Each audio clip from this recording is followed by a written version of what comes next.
Now this question is clearly testing punctuation, but we want to think about what rules and which choices are most important as we go through this so that we're not doing everything at once. The two that stand out to me are choices A and C. Now A has a colon, which you don't have a lot of experience with and can be kind of scary, but we do need to know how it works for both the PSAT and the SAT. They love to use colons because they know that you don't know what they do, so they're going to throw them in answer choices. But the way to think about them is very simple. In order to use one, we need to have a complete sentence beforehand, then we have the colon, and then we have some flexibility with what comes after. It could be another sentence, but it doesn't have to be. It could also just be a short clause. So this is really easy to test. Let's just read up to that point and see how it sounds. I'm going to start where the sentence starts. This bat and ball game was derived from cricket, but can you stop there? No, but doesn't just end a sentence, right? It's continuing on to something else. So to put a period after but makes no sense. And that's essentially what we're doing with choice A. So it's a very, kind of weird punctuation mark, but we can really master this thing just by memorizing this one little piece that I wrote down here. That rule is kind of non-negotiable for the PSAT and SAT. So just make sure you're following it. And a lot of times when you see a colon in the answer choice, you'll be easily able to rule it out or rule it in.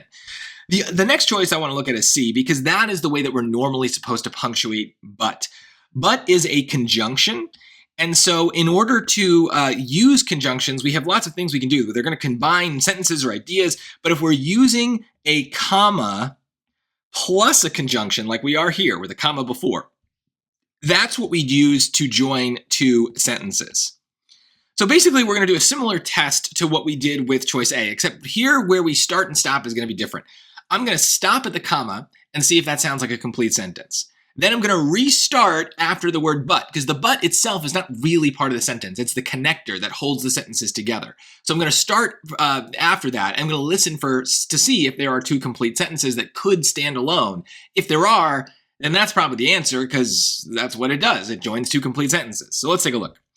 This bat and ball game was derived from cricket. Yeah, sounds like a sentence. Kilikiti differs from cricket in a few key ways. That also sounds like a sentence. So we're done, right? That's two sentences. They need to be joined together in a grammatically correct way, and only choice C here is going to do that. Choice B does not make any sense. We don't put commas after conjunctions like that, and we don't put them in kind of like surrounding conjunctions like that, or at least not commonly. So it's definitely C. This is a very important rule that you need to know.